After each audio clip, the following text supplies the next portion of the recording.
Anyone who knows me, they literally refer to me as a robot. And that's because for me, routine equals results. I absolutely love what I do. I've worked so hard to get to this level and I'm still hopefully just starting. This is just the beginning. Meet Lou Antonio. He is an e-commerce brand expert. He has been featured in Shopify Masters, BBC Dragon's Den, and was a GB Entrepreneur of the Year finalist 2022. With over 10 million plus in online sales, Lou shares with us the mindset it takes to build a $1 million brand in 2024. In business, your reward for overcoming a problem is a bigger problem. New level, new devil. What do you think you should kind of use as a gauge to be like, right, I'm heading in the right direction for me. I'm doing something for me that is meaningful. Does this move me towards my vision and purpose or away from it? That's it. That's how you make decisions. And most times the things that move you forward are the difficult ones. Lead with value. So how can someone who's in a scarcity mindset at the moment, they're panicking, they need to get money in the door. How do you flip that to, okay, value first, I'm going to give out. Even though it seems that things happen to you, they don't. They happen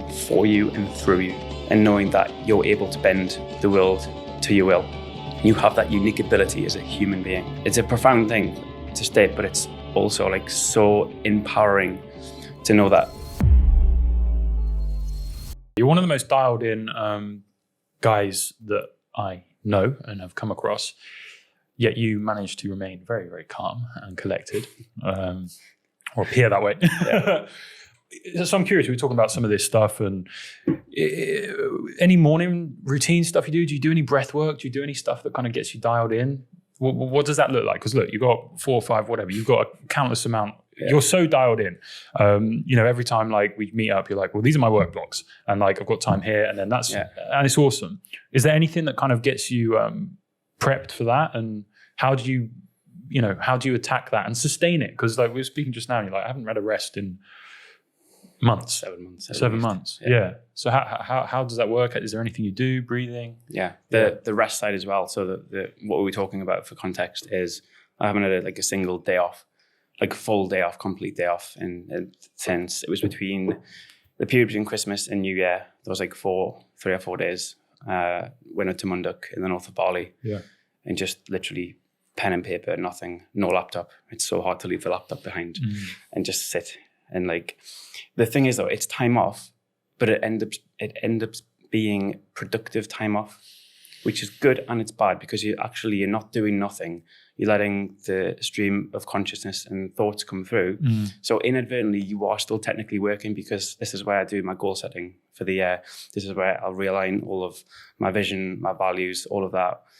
And that covers like multiple different things. So like health, relationships, business, work, gym, everything, all in one. So you're still working, but you're not working. So does it count as time off? Maybe not. But anyone who knows me, they literally refer to me as a robot.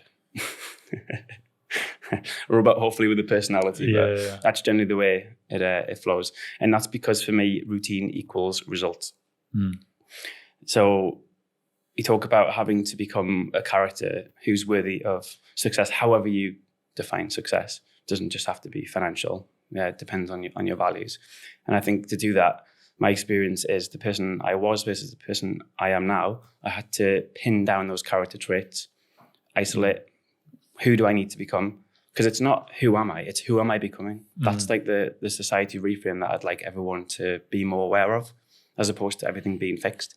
So I physically had to pin down everything that was holding me back. And a lot of that is subconscious biases as well. So you really have to do the inner work and be like super brutally honest and like take on feedback at all times.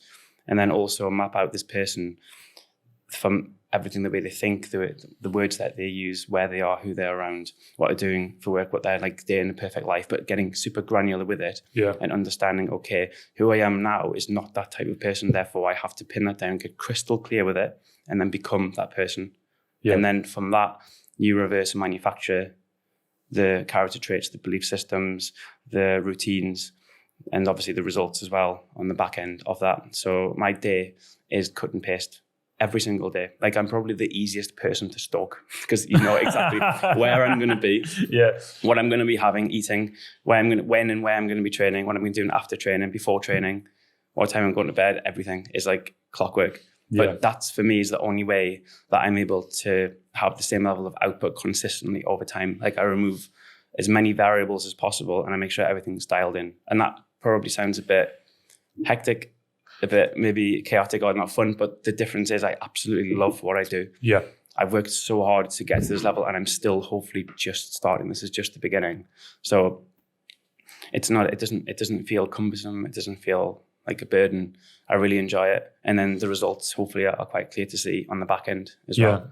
But yeah, I can go into my routine if you want. Well, this is great. And man, this is like, I want to go into some of your background because I think that's just an awesome story to share. I want to go into some of the businesses specifically and kind of ask you some things around that. But this is what I find really interesting. Now, we saw each other the other day. You had a journal out, and you were building a vision, and you were building an anti-vision. Now, what does sound hectic is having multiple businesses. To me, that sounds, I have a couple of things going on, but to have the extent or the kind of quantity that you have going on, that sounds very hectic. But what you just spoke about there was everything that you're building, you're actually building an identity. You're actually building like aware for your kind of life in general. And these businesses, it's not like they're not separate. It's all kind of part of it.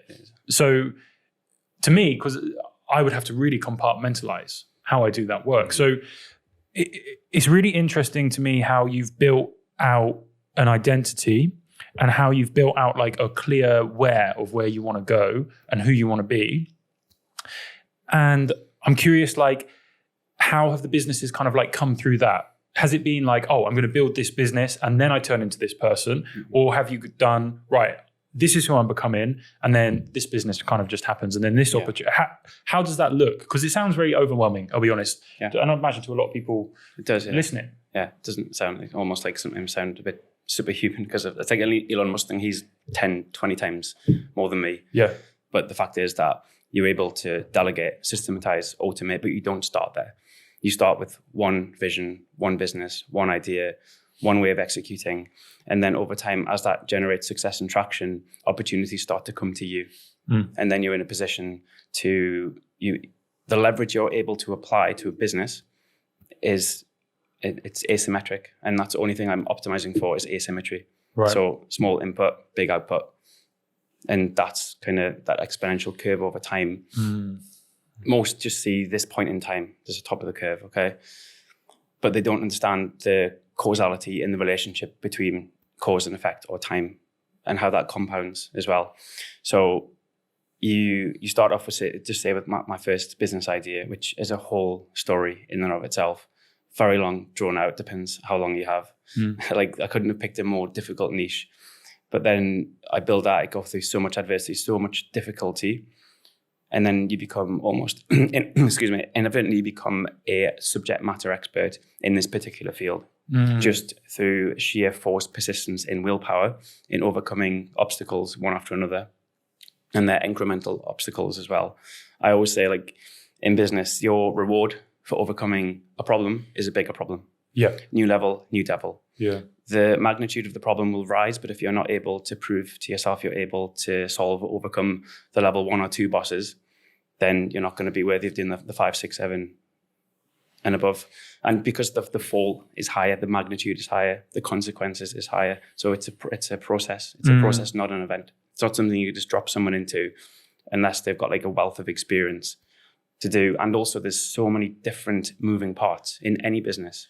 And because I started from nothing, I had to do everything myself, which meant that not only did I generate the breadth of knowledge, but also the depth in each thing, because failure wasn't an option. Yeah.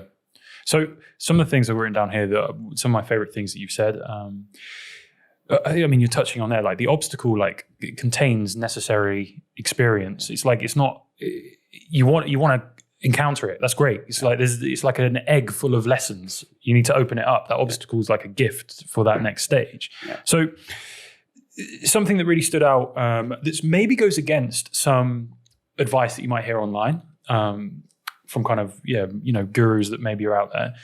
The best, most scalable ideas are often the ones that seem the most implausible. And an encounter with resistance at the start of a journey is a good thing. Why? So those two things there, like, why are the most scalable ideas the ones that seem often the most like implausible? And then, we spoke about resistance. Like, why is that such a good thing? And how can people spot for that? you know, rather than think, oh, maybe that I'm failing or this is too difficult. Or So I think you're generally paid in direct proportion to the level of the problem that you solve. So again, this comes down to an open mind or a closed mind. How you confront certain, are they problems or are they opportunities? If it's closed-minded, it can't be done, then that's it. You put your brain to work. Whereas if you flip that switch on its head, how can this be done? And then obviously make sure it's worthwhile. It's going to move humanity forward. There's virtue. You've got kind of virtue built into that as well. Then it depends on, again, use Elon Musk as an extreme example. He wants to colonize Mars, right? So like everyday Joe's, that's a moonshot. That's, whatever. It's a Mars shot, yeah. Exactly, exactly. It's not possible. But you see the benefit to it. You see his thinking, how it's going to progress, move humanity forward, become obsessed with their vision, and then look at this massive gap between the current situation and the desired situation. The technology to do that doesn't even exist. It's not a thing yet. It's just a figment of his imagination. And every step of the way, he's invented, rockets, technologies, everything to make that happen. Yeah. So sometimes it's having that big, hairy, audacious goal that drives you forward, but it has to be worthwhile. And if you just shut your brain off, it's not possible, it's not a thing, it can't be done, then humanity doesn't move forward. Things don't progress. You're not going to make a name for yourself. You're not going to make any money. You're just going to follow the script and you're going to get sucked in just to solving other people's problems. So something that we've been playing around with, we're in I think it's today, it's Q3 starts today officially. It's setting impossible goals. So an idea that's kind of come into new consciousness recently, it's like goals should be impossible. And then the idea is that the current version of you shouldn't be able to figure out how to solve that problem. The goal's not big enough if you know how to solve the problem at the moment. And the example you gave of Elon Musk there is like the technology doesn't even exist. You shouldn't know how you're going to achieve the goal. So kind of with that in mind and this idea of having a vision but also an anti-vision, how is that giving you fuel? How does that push you towards, your vision? And why do you have the anti-vision as well? Good analogy I sometimes quote of the starving rats. Have you heard that? Have you heard that one before? Where they put these rats in a test tube. They're starving. They've starved them for, I don't know, a number of days. And they've attached like a force meter, so a spring to their tail. And from the front, they waft in the smell of cheese. And they measure how hard the rats are pulling towards to get it. So you can imagine they're starving. They're pulling quite a lot. In the second half of the experiment, they keep the cheese there, but they also waft the smell of a cat from behind it. Which one do you think pulled the most? So is it the fear? So fear is sometimes a bigger motivator, and we generally don't rise to our highest standards. We drop to our lowest systems, our goals. And sometimes knowing what you don't want ends up being more powerful than kind of striving towards a goal. Particularly so if you set high standards, we will fight like hell to not drop our standards, particularly so if they become irrefutable.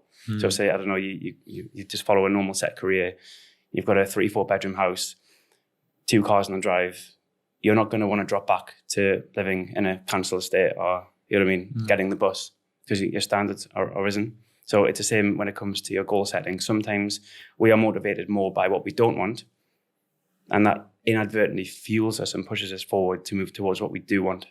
So it's still a trick that you're playing on yourself. But I know, like from personal experience, the reason I am the way I am is because I don't want to be like my parents. Not that there's anything wrong with them; they live a perfectly happy, comfortable life. But that's just not for me.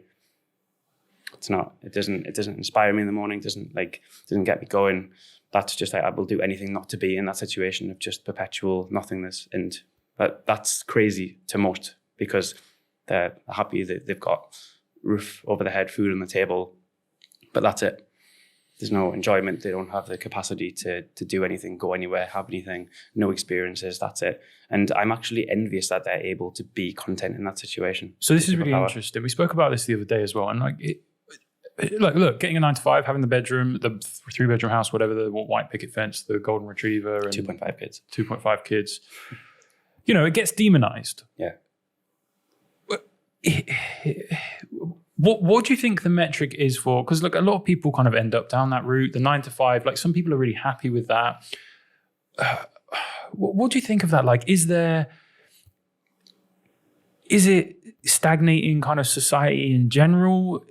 What's the barometer for people? Because look, most people will never get to the stage where having, as many businesses as you do, but they still have goals and aspirations. Like what as a person in general, like, what do you think you should kind of use as a gauge to be like, right, I'm heading in the right direction for me. I'm doing something for me that is meaningful. Like maybe it is a business. Maybe it's like, I don't know, coaching the local football team. Like, because I do feel sometimes for people online, like, you open Instagram and it's like, have you not made $1 million this month? Well, you're ugly and fat and no women will ever like you. You're a brokey. Okay, maybe. But also I don't know if that's going to create like a lot of resistance and then like a whole counterculture thing. So I'm just curious, like, what do you think about that? Like how do guys particularly, find purpose in their life?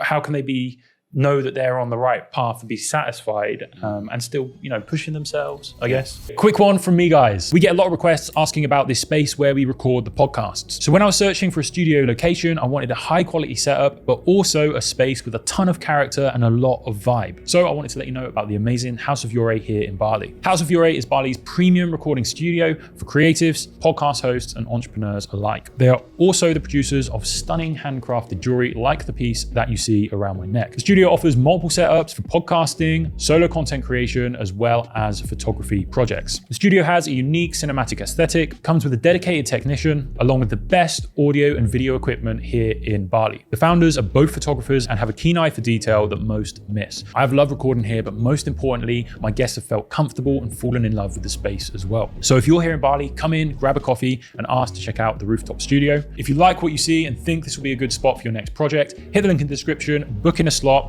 and use the code SPARK2024 for 10% off your booking. Also, if you love the artisan jewelry and would like a piece of your own, check out the Yore website or come into the art cafe and see the pieces here on display. And again, use the code SPARK2024 for 10% off your next piece. These things are awesome. Demand for the studio is obviously high and there are limited slots available. So if you have a project coming up, book in now. Happy creating, friends. I know you will love the spot as much as I do. Back to the episode. It's a deeply personal thing, I guess. And I suppose it comes down to, and this is just conjecture on my side, like, are you happening to life or is life happening to you? As a basic heuristic. Are you, and the barometer for that is probably that sense of fulfillment that you get. If all you want is, as I said, that American dream life, 2.5 kids, white picket fence, and that's it, fair enough. Like, you've nailed it, you've done it, you've kind of, you've achieved what you wanted, or what society has told you that you want. If that's what you want, that's fine. There's nothing wrong with that, and I don't think it should be demonized at all. But when you sit by yourself, and remember, I think that one of the only things that matters is how you feel about yourself. When you're by yourself, when you have no distractions around you, how content are you? Are you getting that feelings of fulfillment? Are you where you are because this is what you set out to do, or because this is something that society prescribed for you? If that makes sense.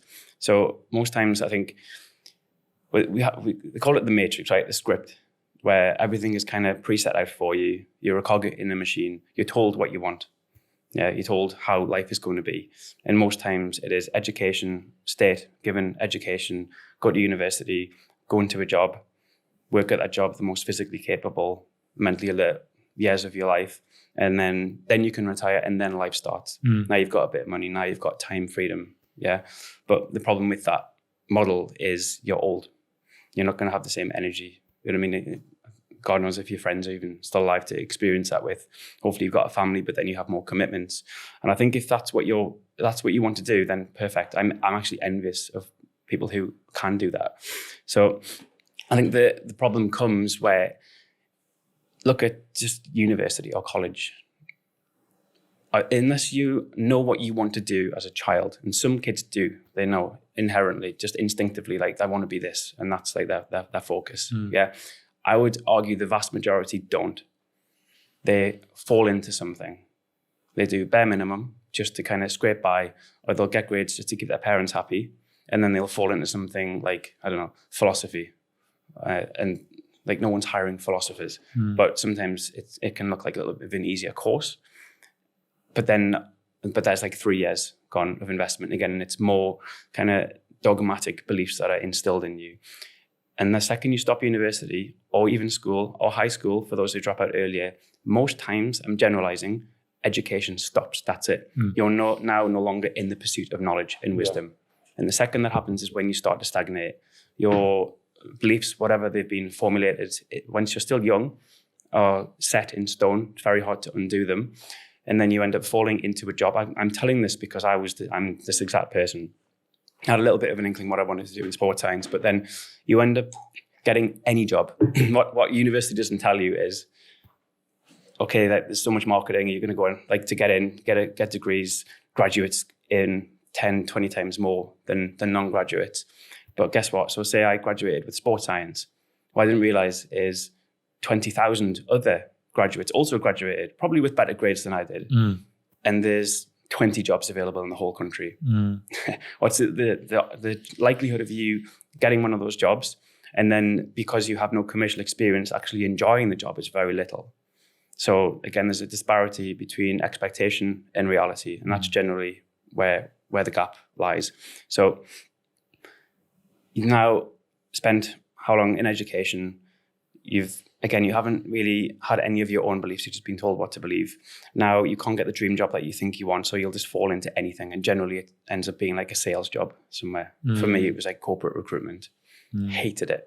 Absolutely hated it. But at the same time, it was amazing because of the fast track in sales and business knowledge it gave me. Yeah. The problem with that is then you get in that comfortably numb state. And that's the most dangerous thing, because you can stretch that out for a lifetime where your basal needs are covered. So think Maslow's hierarchy of needs. You're getting paid at the end of the month, but you're selling your soul. You're not in alignment with anything. You're not moving towards anything. You're not progressing. It's just a rinse and repeat. Nothing is really challenging you. And the only kind of carrot that's dangled is maybe a pay rise at the end of the year or a promotion. That's it. And then you follow the script. You buy the house. You get the wife. Have the kids. Yeah. Again, nothing. This is like perfectly fine. I'm just being like super critical as to why it's not for me. And then you realize, okay, now the wife, she can't work, but you've got all of this financial commitment. Yeah. And you've got a bigger house. You had another kid now, got to buy an even bigger house. I need a bigger car. Then the wife stops working. And then all of that responsibility is on you as a guy to continue to provide at that same level, because you're not going to drop your standards. You've got more responsibility. You've got more overhead. Yeah. More moving parts. And I think that's that space where guys feel trapped. And they didn't choose any of it. It just happened to them. And that's the issue. Thing, like, life will give you problems to solve. Yeah. If you ain't got anything to do, be like, well, here's some problems to solve. Okay, here's some drama. Here's this. Okay. But if you're not clear on, like you said, with your vision, you're not clear on where, and choosing the problems you want to solve and getting good at solving those problems so you can solve more of those problems, you're going to be solving problems either way. But it's, are you going to choose which problems you want to solve, or are you going to kind of like, just get given them? So you have I'm curious, because you've ended up where you are, you have a particularly interesting background. I mean, you say sometimes I was brought up in a cult. Yes. So you were brought up in a cult. Yeah. What was that? How did that kind of influence you now as well? And what's your insights kind of looking back on that? So my dad's Italian, mum's English. Dad's Catholic. It's, again, not by choice, just born into it. But anyway, they moved to the UK. And my mum converted to Jehovah's Witness. She was a Jehovah's Witness, and I became a Jehovah's Witness. So I was like, I don't know, 1, 2 at the time. My mum and dad were split up. I don't know if that's the reason why they kind of caught her at like a vulnerable time. I'm not sure. But because I was just living with my mum and our brother, there was no choice in the matter. We were going to meetings 3 times a week, Tuesday night, Friday night, and a Sunday afternoon, like the worst. And that meant like all through school, you weren't allowed to like go into assemblies. You weren't allowed to do any extracurricular activities. You weren't allowed to make any friends, because in the cult, I call it a cult. Like it's a religious sect of Christianity, which again, you can drill into if you want the specifics of it. It's pretty fascinating. But anyway, you're basically, the long and short of it is you're encouraged to be no part of the world. the world is anyone who is a non-believer who isn't in the religion. Yeah. So that means by design, you're kept away from all external influences. Yeah. It's very clever, honestly. The psychology behind it is brilliant. It is like brainwashing 101, but it's executed impeccably. Yeah. I think there's like 8 or 9 million in the world. There's a lot of them. But anyway, like as a child, it's difficult because say your Saturday morning, you're walking, you've got your suit on because you have to go and knock on doors to preach because it's a missionary religion. You're walking past your pals playing a game of football in a July afternoon, and they're like, "Where are you going? Why you got a suit on? Why you got a briefcase?" I'm like, "I'm just going to a funeral." Did you always feel a bit like embarrassed by it? Always, like, did you ever feel quite like I can't think of the word, but like, no, I'm doing the right thing, and it was always a bit of kind of. It was always a bit like weird. It just felt weird and not normal, particularly so because we were the only ones that I was aware of in our school anyway, or region that we're doing this at that age anyway. So, but I was quite crafty because I don't know how, I was maybe 1 or 2 steps ahead even as a kid. And I managed to blend both worlds. So I never fully engaged in either. I was, as they say, on the fence. Yeah. So I could have like my still group of friends at school, and then I'd have the whole religious side of things and them group of friends, and they would never meet each other, never merge, and none knew about the other side. But I was able to play. So I wasn't as extreme as say those who are fully bought in, and they are like literally like walking chin up, like high, held above everyone else. Yeah. Because it is a bit of an ego thing, because what you're basically saying is, we're right, you're wrong. We're going to live, you're going to die. Yep. That's the kind of attitude. Although it's still missionary and you're trying to give back and you're trying to recruit to get more involved or get them in the religion.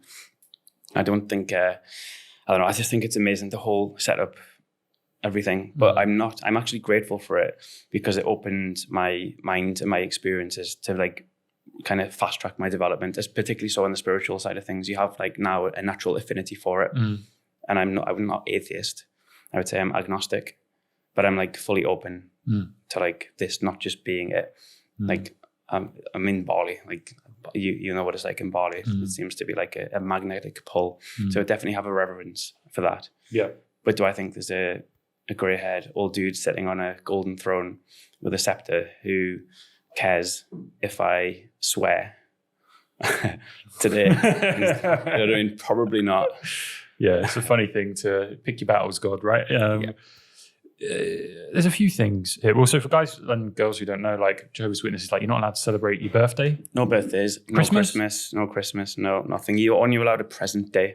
A present day. A present day, that's it. And it can be any time of the year, as long as it doesn't fall on any other holiday. Do you know, like, do you count your birthdays? You must be like, what happens then? It's like, oh, I am 1 year older today. Is there some acknowledgement? It's a normal day. But do you go like, oh, today I am now this age? Like internally, yeah. But then up until, I didn't leave until I was 17, 18. Yeah. Long time. And even after that, I still haven't really properly celebrated a birthday, probably until like last year. I've just not been bothered. It hasn't been on my remit. When's your birthday? April, okay. Yeah, it's never been on my remit. It's just like, okay, whatever, normal day. And I only started doing like Christmas with my ex. Just because I saw it actually. This is like, yes, there's the spiritual side, which in the UK no one normally cares about, but this is bringing people together. This is a family event. And it's amazing, lovely. I don't know why you wouldn't want to partake or be part of that. Yeah, especially with Jehovah's, like they believe in Christ, right? Yeah, for sure. Yeah, it's interesting. So you kind of had this kind of like spiritual propensity. Is it interesting? Like,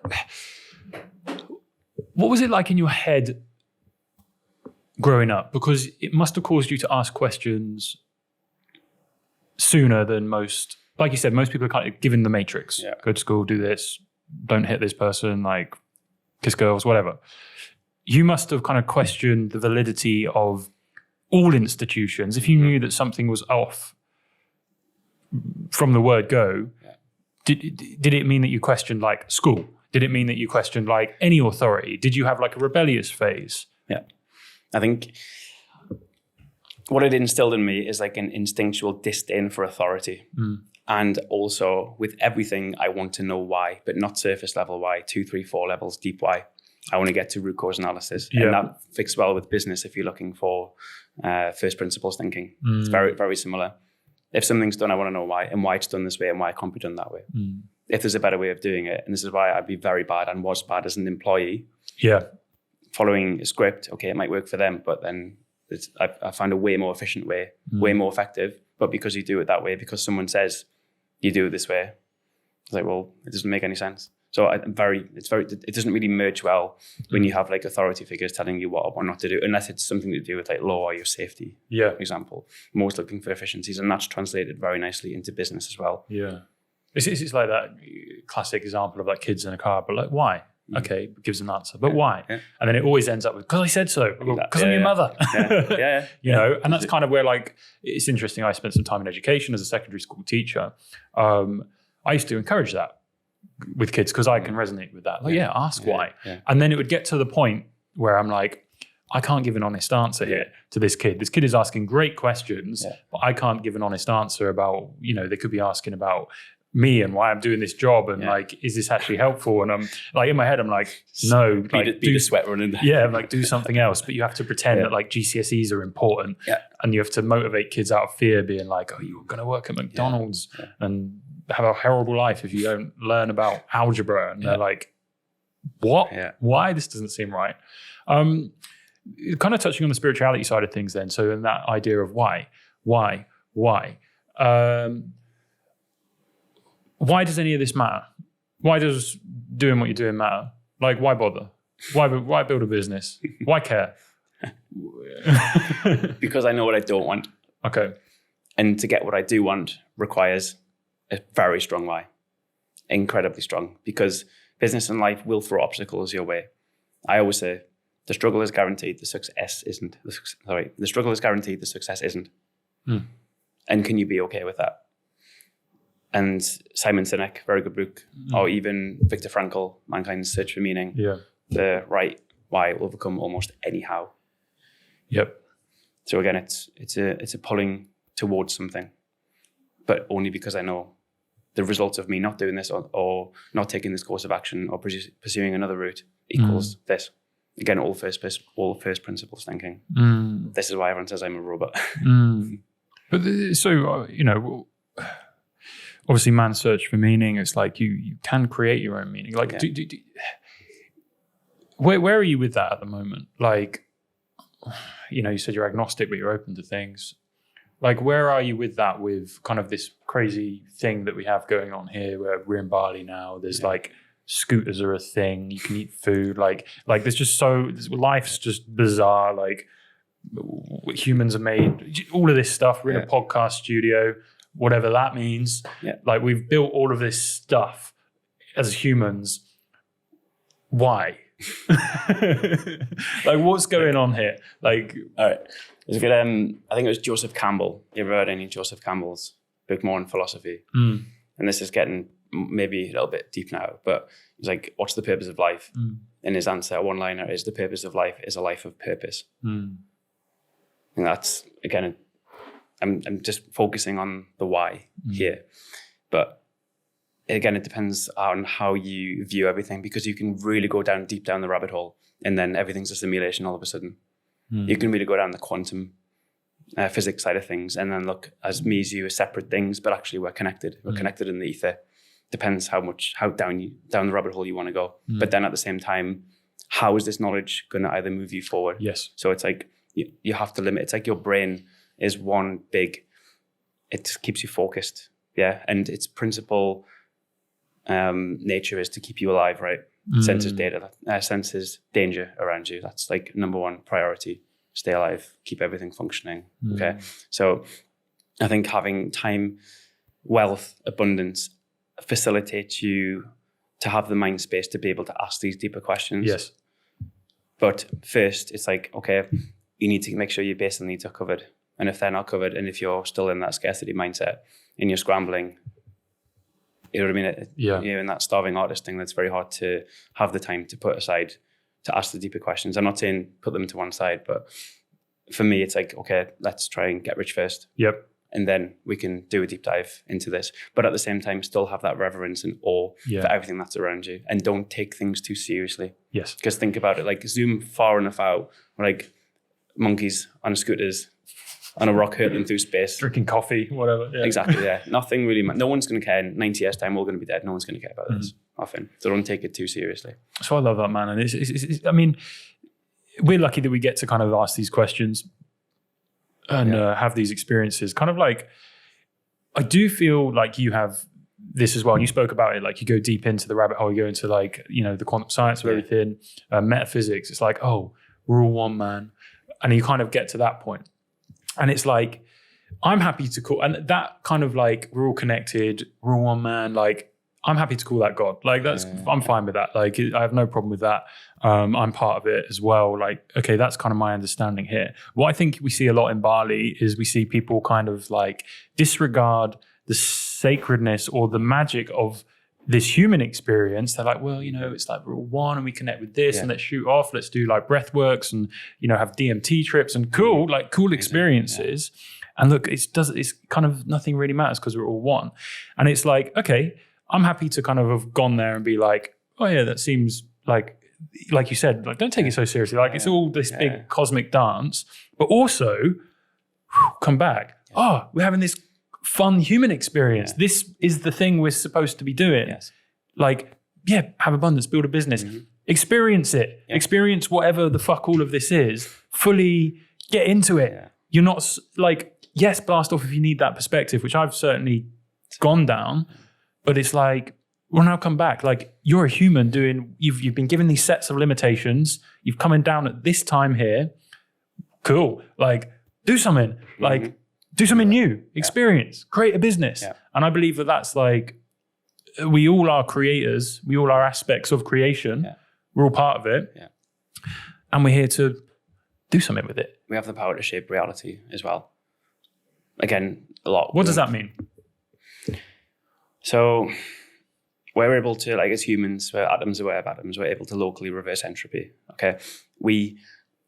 I think it's a Bob Proctor quote, and this is when I first got into meditation, and it's about us being creators. And he basically says, if you can see it in the mind of your eye, you can hold it in the palm of your hand. We have that power. As you said before, this mic, this table, this cup, this at one point started, originated as a thought. Yeah, we have that unique ability to transfer thoughts into reality. That's the easiest way to answer the question. We're able to bend life to our will within the laws of science, physics, maybe law. Nothing that we see is fixed. And this is why I say it's not who are you, it's who are you becoming. But you need to have a direction, you need to have a heading. Or if you don't have that, worst case, have the anti-vision. Have what you don't want to be. So you know what you're optimizing for, because if not, you will end up optimizing for what others want. You will sell someone else's product. You will build someone else's business, which is what you're doing and you're working a job, right? Yeah, 100%, man. It's, Einstein as well. One of my favorite things, like, is imagination is the preview of life's coming attractions. Such a good quote. And then if you look at kind of like, the more hippie manifestation stuff, like we're all manifesting all of the time. It's just we're either doing it consciously or unconsciously. Yeah. It's not some like crazy magic. People think I'm going to manifest a pair of AirPods. Zap. Like that's, I mean, I don't want to put it on people. Maybe you can do that. And if you can, like, reach out because I want to know how you do that. Okay. But it's that, have the imagination. Like you said, this didn't exist. Have that imagination. But then the key, I think, is hold on to it. Yeah. Keep it present all of the time. Yeah. And then that's when it hardens into reality, is when you live in that. And that's what that means with manifestation. It's like, have the imagination, the vision, everything. Keep hold of it. That's the muscle. It's like that's what you need to do there. Is like hold on to it every day, and then it turns into reality. And that's couldn't agree more. And I think to layer on top of that, there's a lot of focus on the law of attraction and manifestation. Do I believe that? Absolutely. But I would tweak it a little bit, and I would change it from the law of attraction to the law of action. Yes. You cannot meditate yourself out of a tiger attack. At some point, you have to physically get up and run. Yeah. Okay. And this is the same when it comes to business and life or relationships. It starts with the intentionality. It starts with the end goal, the desired situation, whatever that is. And you looked at like Neville. Yeah. Neville. Yeah. And how your inside impacts your outside, so above, so below. Yep.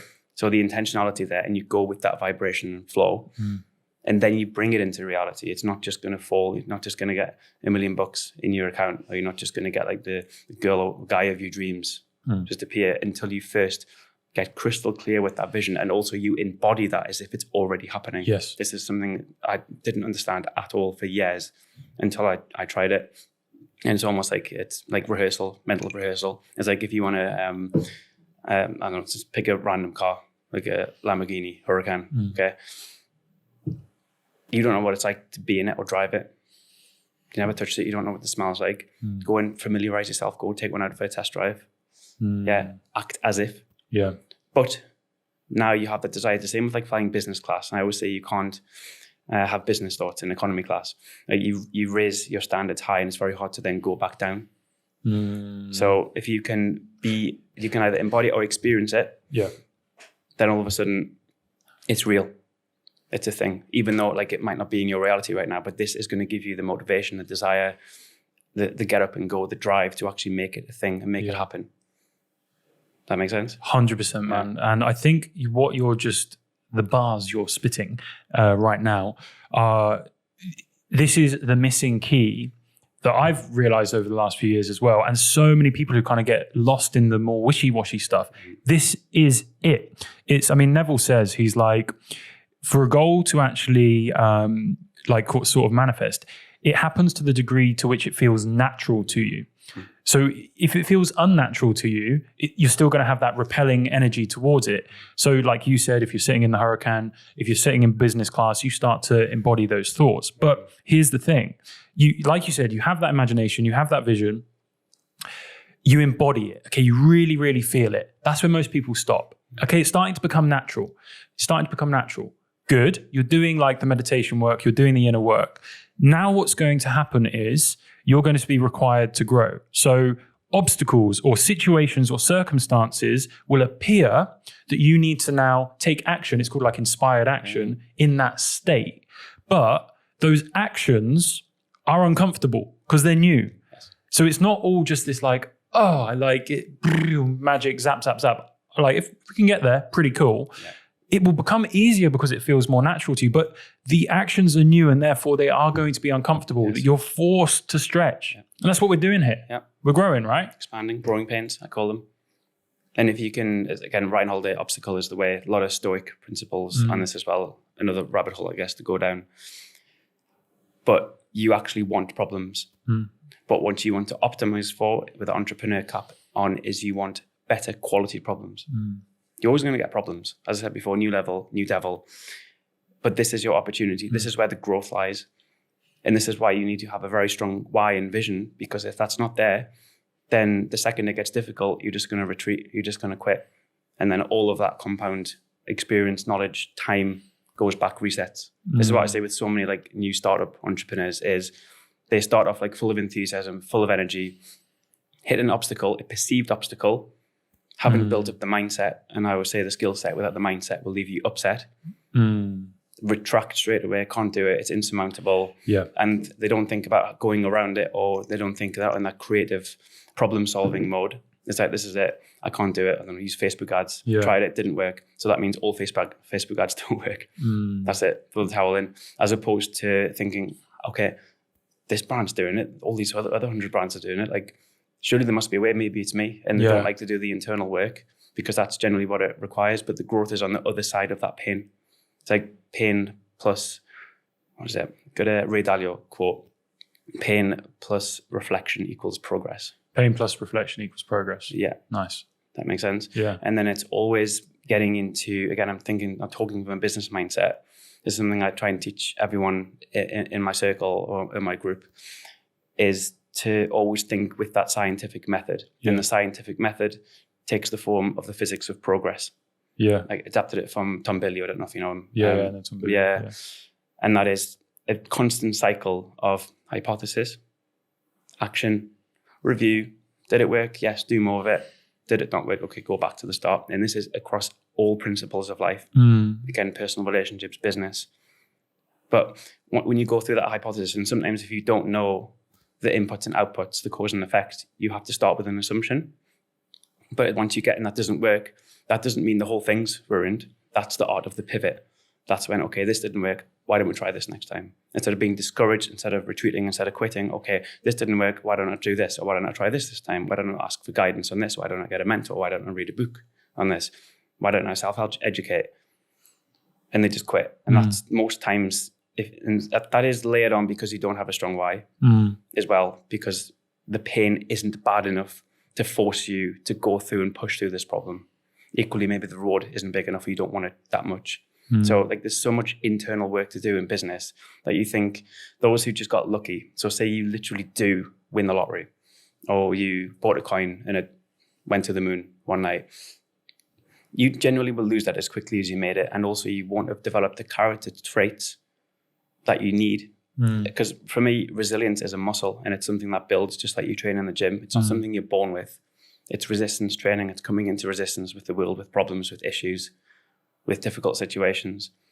And all of your life, all of the growth is on the other side of that. But are you going to back down, or are you going to push through? And how are you going to take a step back out? And I view myself, as you probably say, like as the third person. It's like a character that you model and shape. And if you can do that yourself and like get a bit of perspective as well, honestly, it really helps. But it's not something you're born with. It's something you have to almost evolve into. And I think difficulty is actually one of the best things to answer the question you asked at the start. You want that resistance. Because if not, it's almost just not worth it. It's like, think of it in a basic business analogy. If it's easy, everyone would do it and it wouldn't be worth it. And the flip side to that is you're paid in direct proportion to the level of the problem that you solve. Man, it's awesome. It's such wisdom. So I wanted to ask you, because it's about this like kind of third person perspective. Fucking love that. Let's say tomorrow or after this conversation, we walk out of this room, all of your businesses, for whatever reason, just wipe underneath your bank account's drained. Yeah. Okay. How bothered are you? 0. Obviously, give me like an hour to like piss and moan for a bit. Yeah. But because of who I am and the character traits I've developed, I now have leverage both in network and experience, and I can plug and play into any business. I can make money for any business with this skill set. Anyone who sells a product or a service instantly. And I know I will get it back. It took me 10 years to get to this level. It will take me 2 years and maybe even a year to get back. And then again, the learning just continues. But that's the hard thing, because if you come by it easily, you don't have that appreciation. You're way more blasé with your spending. Yeah. And with money, it doesn't matter how much you make. It only matters how much you keep. That's like a pertinent statement. But like, I don't know, I just think you made it 10 million last year, but I made $20 profit. Or I made $1 million last year and I made 500K profit. I mean, like the numbers you get stuck to doesn't really matter, but it's how you manage that money. Are you a careful steward of that money? But then the money management side of things goes hand in hand with the mindset as well. You need to build that money mindset. You need to understand how it works, because so many people have such a negative relationship with money. Like most people have a bad relationship with money. Like we're from the UK. Talk to anyone about money. It's like, don't want to talk about that. Or they get embarrassed, or like it's almost taboo. Yeah. And it shouldn't be like that. And I guarantee money is probably one of the top 3 or 4 things everyone thinks about every day. Yeah.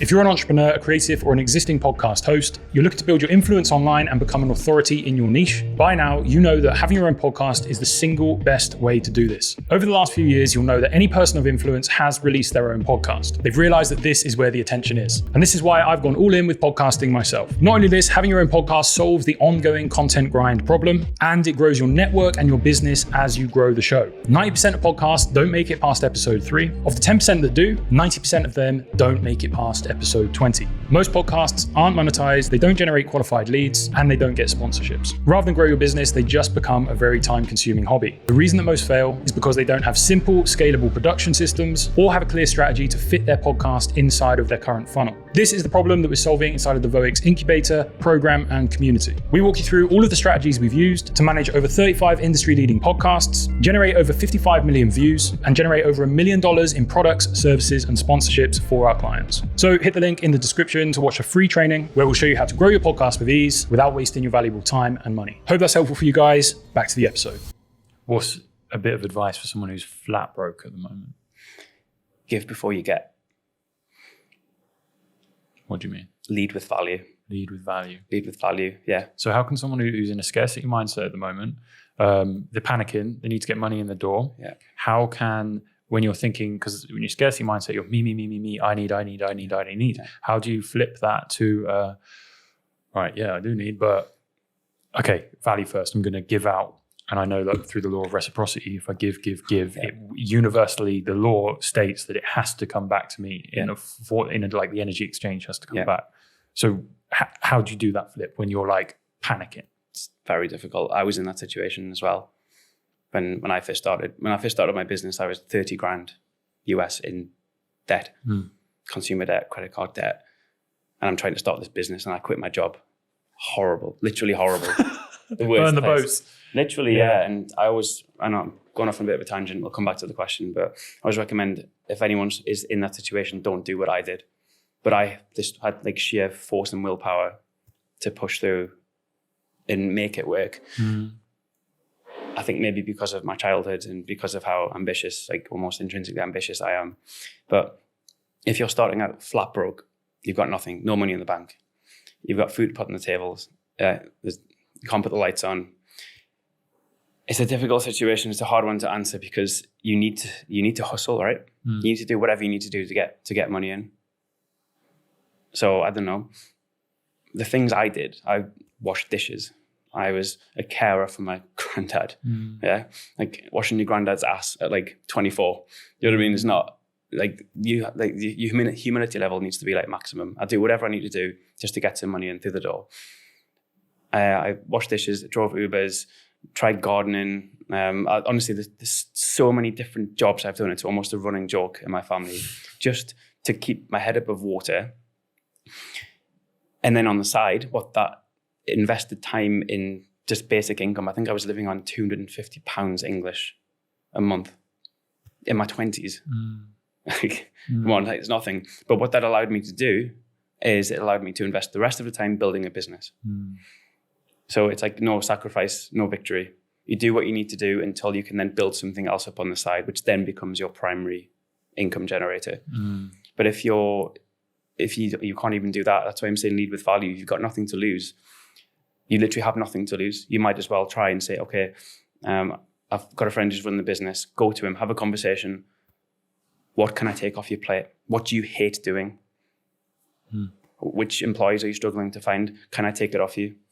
Do it for free. Don't ask for anything. And then inevitably you become that linchpin employee where they then become super dependent on you. Or you fill a role that it's going to be hard to replace. You make yourself irreplaceable.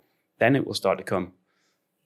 But it's not a nice situation to be in, but there's ways out of it, is my point. Yeah, I can attest to that as well, man. Yeah. And like I made a few mistakes. So I was in a somewhat similar position. But what I did was my friends who were successful, my friends who had businesses, my friends who I admired, who I knew were like making, a good amount of money. I just studied like, okay, well, what's their business about? Okay, well, who are they probably employing? And then I'd just buy some books. And I'd be like, just get up-to-date knowledge on whatever it was in their industry. And then I'd say, when I'd see them, I'd be like, oh, well, have you tried doing this? That I've heard that this might work, so-and-so. And they're like, oh, okay. And then they started implementing those things. And then I kind of had a bit of authority because they were like, well, how do you know about that? It's just reading books. Like I was literally just reading books and kind of matching that knowledge. Now, the mistake that I made, I had a bit of arrogance because I came out of my job as a teacher and I wasn't doing horribly, but I had a bit of arrogance of like, I want to be doing as well as like my friends. Like, I don't want them to know that like, I'm still like trying to figure all of this out. Things changed when I was honest about that. They wanted to help, but I was initially a bit arrogant about it. Like, oh, I know all this stuff maybe. As soon as I was like, look, and like, this is exactly where I am. They were like, oh, cool. Right, there you are. Pay it for this. Pay for that. And then I was like, oh, okay. So for me, it was like like you said, the humility, but also like the honesty. Lead with value and be completely honest with where you are and be transparent. And that goes a long way. And that's something I had to get over. I had a bit of an ego coming out of my job. I was saying mid-20s and I was like, I don't want people to know that I'm like starting all over again. Essentially. Ego is the enemy. Another right. Ego is the enemy. Yeah. It's so true. Mate, I love that. So you're working with guys at the moment and you're, like you just said, like anyone's got a product, anyone's got a coaching business, like digital product, physical product, you know that you can help them make money. Like I can be a rainmaker, You can be a rainmaker. Literally, So what are kind of like, what are the things you see? Like guys who got into online business space, they've maybe made like their 10K months, they're, all of this sort of stuff. Yeah. What's the next stage? Like, where do guys go when they take sort of like, they're still working, they've basically made themselves a job. How do they turn it into a business? How do they make it rain? Learn the art of delegation. But before that, the most important thing is to learn and have a very deep understanding of sales and marketing. It's maybe it's a British thing, but if we think sales, we think car salesman, pushy, arrogant. That's not sales. Like, it's just a transaction. Like, I can sell you the idea of where should we go to lunch later on. It's still sales. You know what I mean? It's still transactional. It's still an idea that I'm trying to get you to buy into or not. Sales and marketing is the most highest kind of leverage lever that you've got, and that every single business universally wants more of, because that's their primary revenue generator, is promotion and marketing, brand recognition, getting more sales. So, but that equally is one of the most difficult. Like the balance, the equilibrium is there, because you're either in a competitive market space or you don't know like the specific softwares or techniques. And sales and marketing is all human psychology. Yes. Then again, just first principles, that's all it is. And people buy from people, right? It's always P2P. It's never B2B. It's Exactly, never B2C. It's P2P. Absolutely, always. person to person, people to people, exactly. So I'm just trying to think of your situation. So they're doing 10K a month? Yeah, let's say they've done the agency thing. They've bought in Magazi's course, they've like done a coaching offer or something. Maybe like a sports coach. So we see a lot of kind of that stereotype here. Again, it depends what they're optimizing for, but mostly the frame I look at it is you need to understand your high IGTs, which is your high income generating tasks, where it applies the highest leverage, and also you need to know inexplicably where your money dials are.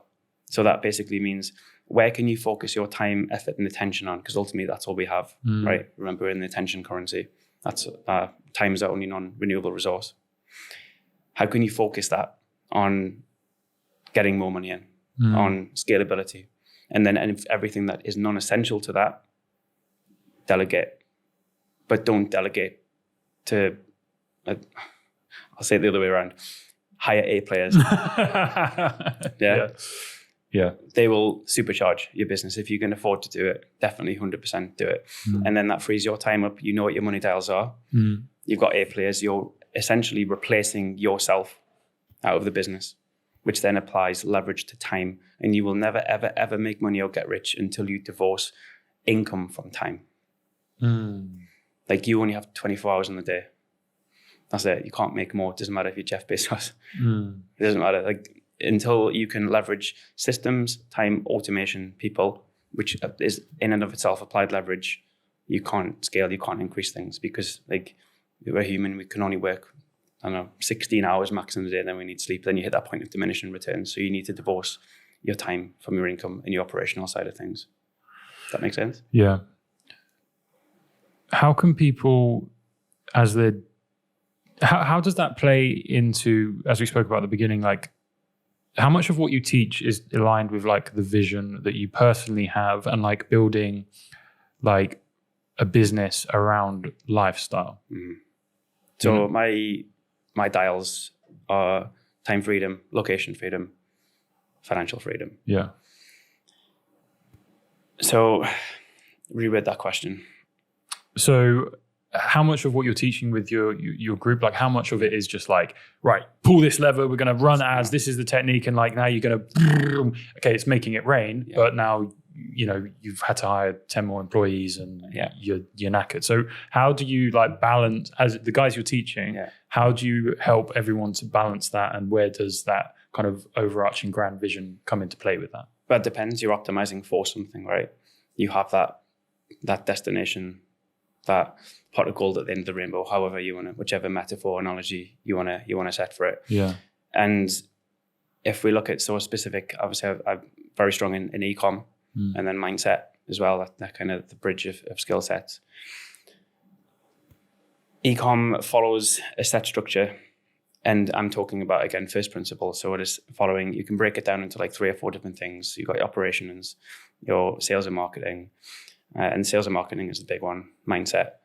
And that's pretty much it, to be fair. But obviously you can drill into all of those individually. Cash flow, finance, all of that would still fall into like operations. But the thing with e-com is it offers unlimited scalability. It divorces your time from your income, particularly so say my first business is set up on a virtualized architecture. What does that mean? It means that I have a manufacturing site, I have a third-party logistics who will warehouse and dispatch the product, I have customers, I have a bank. I don't exist anywhere in that infrastructure. I'm the ghost in the machine. And this fulfillment house, this production company can design or ship 10 products in a day the same as it can handle 10,000, a million in a day. That makes sense? So that's what systems and technology allows you to do. And this is why sometimes it's difficult with the older generation when they look at what I'm doing or what we're doing, particularly, is they only know selling time for money, time, effort, and attention in the form of a job. They don't understand the systems and how now you can actually leverage technology to make money. So if you're talking about coaching, it's obviously an individual journey for everyone, and it depends on their niche. It depends on their mindset. It depends on their willpower. And also, they also need to have their own North Star goal. Like, what are they optimizing for? What's getting them up in the morning? What's going to push them and encourage them and give them that drive to overcome all of the problems that you're going to have on a day-to-day basis? But the end goal generally is the same. And everyone seems to want to optimize for this, which is natural. They want to break free of their environment. So they want to be able to travel, or they want to be able to relocate. I relocated because I wanted to be around more entrepreneurs. I wanted to be in perpetual summer as well. And so I had to buy, or Bali was like a good option for me. Perpetual summer, yeah. Yeah, literally. Same. Yeah. But, then you've got the financial side of things. Like, money most of the time is freedom, particularly so if you manage it effectively. It's like no one can tell you what to do. Yeah. Again, within the boundaries of science, law, and physics. And then you've got the time freedom, which allows you to spend more time with your kids, spend more time with your partner, spend more time with yourself. It's all life and liberty. And it all, for me anyway, seems to be through the pursuit of entrepreneurship. That's like the most direct path to get there. But it's not linear. And everyone expects it to be linear. They look at social media, they see all these guys making all this money, all these gurus, real or not. They don't see the difficult times. The media pushes overnight successes, irrespective of like what the story actually is, or how much they actually made, or what they had to go through to get there. It's like that analogy, I think it's another James Clear one, but he talks about the seed, planting the seed, where in the soil, it can grow down for a very long time, like the bamboo, I think, for years before it then goes up. But no one sees this stored energy. No one sees the roots being set. They just see the upside. And then when that comes into contact with the world, when they try and emulate it and they don't get instant success, they think it's something wrong with them, something wrong with the market, something wrong with the product. When actually it's just consistency over time that allows it to compound. And also getting the fundamentals correct, because most don't do that. They don't have a structure. They don't have a routine. It's very hectic. It's very all over the shop. They don't know their money dials. They don't have enough knowledge of the systems, of the architecture, of even just like basic business principles. And the biggest one is cash flow. They just think, buy this cup for $10, sell it for 20, I've made $10. Not the case. You've then got to rebuy the product, so there's 10 gone, okay? So now you've got your £10 profit. Now you have your operational overheads, your software costs. Then are you going to take a salary out? Probably. You need to keep the lights on. Okay, what about the cost to acquire the customer? Oh, now we're $5 in the red. They don't think about that. They just think very basic, very, very kind of linear thinking of buy for X, sell for Y, then the rest is profit. That's not the case with business. And I learned that the hard way. I spent 2 years developing a product and launched the crickets. One sale from a friend because he felt sorry for me. That was it. Didn't understand anything about sales and marketing. And then I realized maybe like 2 months in, I was doing anything to get sales and I was probably losing $20 for every sale that I made anyway. So it just wasn't sustainable. But again, I learned quick, pivoted fast. I learned what not to do. But I see this happening all the time. So again, all of this is just going to hold you back. It's another obstacle to overcome. It's another skill to learn. But this is why having a mentor is important. Someone who's 1 or 2 steps ahead of you.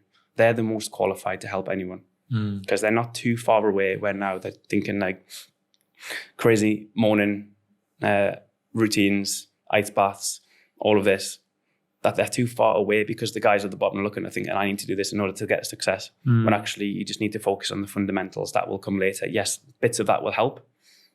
So you still need to, I think myself as a mental and a physical athlete, always in pursuit of knowledge, always training. Like it's an irrefutable standard.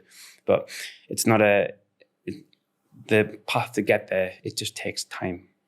But you, like most of the time, I found my way in the dark for years, literally, like walking, like a zombie, walking into things, falling over. But my thing was, I would rather run 1,000 miles in the wrong direction than stay still. That's the mindset. And if I am falling, I'm falling forward. I'm making progress. And most don't have the time luxury to do that because they want to make money fast. They don't have the mindset to overcome the obstacles, which are inevitable. And then the compound impact of that is, the second it gets difficult, just quit. And that's why most will not be successful. And that's why having either a community group around you or a mentor who can tell you this is normal, this is the way it's supposed to be. Yeah. That's why it makes a difference. That's what I'm trying to build in my own community. I love that. It's like that being unsure. It's like that's a sure sign that you're doing something that you're not supposed to feel. So I have a question. So with this podcast, I want to share conversations that I want to squeeze the maximal juice out of them so that people who consume it's impactful. And I also understand that a conversation to be impactful, it's not all just here's data to go. There's so much that goes into it. Like how is the information kind of conveyed and how does the person feel receiving the information? Do they feel inspired to take action upon that information and feel like it's worth it? So you're someone I respect very much. Do you have any advice for me? Knowing that mission of turning this into something that really changes people's lives in multiple ways, what advice would you give to me? Don't believe everything you think. And also, crystal clear on that vision, on the mission, on the purpose. Be a purpose-driven brand. Don't do it for the money. Don't do it for the success. Don't do it for the fame. Every decision you make, excuse me. So when I talk about the vision or the mission on the macro, when you zoom that into the micro, the decisions that you make, this is going to be the heuristic, if you like, that helps you make that decision because it's simple, it's binary. Does this move me towards my vision and purpose or away from it? That's it. That's how you make decisions. And most times the things that move you forward are the difficult ones. But if you're not crystal clear on your vision, it's like, what are you optimizing for? Yeah. You will end up being, it's like the ship in the port analogy. You set off somewhere, you get pulled by the waves, you end up somewhere you don't want to be, but then you call it fate. You blame the world, you blame the sea, you blame the ship. It's not, it's your fault. That radical accountability piece is so important to know that you're in the driving seat. Even though it seems that things happen to you, they don't, they happen for you and through you. They happen for you and through you. Correct. But that's getting out of the victim mentality again. And knowing that you're able to bend the world to your will. You have that unique ability as a human being. That's like, it's a profound thing to state, but it's also like so empowering to know that there's certain things you can't impact, of course. But if you choose to believe that you're irrelevant, if you choose to believe you're too insignificant, it's a good analogy of if you think you're too small to have an impact, try going to sleep with a mosquito in the room. Yeah. Happened last night. Yeah, exactly. Happens every night. Downside of Bali. But yeah, advice to you, get crystal clear on the vision, make sure it's purpose orientated as well. And the reason I say that is because this now isn't just about you, this is about others. You've got accountability there. That's awesome advice, man. Yeah. Brother, if people want to start thinking like you, if they want to get closer to you, come into your world, they want to upgrade their mindset, they want to upgrade their business, how can they get closer to you? How can they learn more and dive into your world? Cool. Well, I've really been really bad on social media because I've been so focused on business and growth. So I'm starting to build out and put out content on my social media. My Instagram is at Lou Antonio Matera. We'll link it below. I'm also building a YouTube channel where I'm taking early stage entrepreneurs. I'm doing two sides. So the first is I'm helping those set up an e-com store from 0 to 10, maybe 30K. I'm doing like live case studies as well. I've just done one this month with a friend who's made like 7K in his first 3 weeks, which is amazing. From like a standing start, guy was in services. So I'm documenting all of that just to prove that I am who I say I am. Yeah, I do what I say I do. And then the other side is I'm taking those who have established businesses and products from 30 to 100K. This is what I do with a lot of the golf brands. They have that established product market fit, but they get stuck at 10, 20K a month. They want to get to like 6-figure months. So they want to be a 7-figure company. And the tools, the systems, the tactics, the softwares, pretty much are all the same. But most of it inadvertently always circles back down to mindset. So if you want to get in contact with me, Instagram is the best.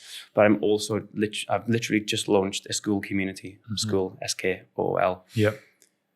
And that is where I'm giving all of my best advice, one-to-one calls every week, or one-to-many calls, hosting I'm building a course as well, because I've got so much knowledge, like decades worth of knowledge, but it needs to come through me, and I don't have a suitable medium to do that.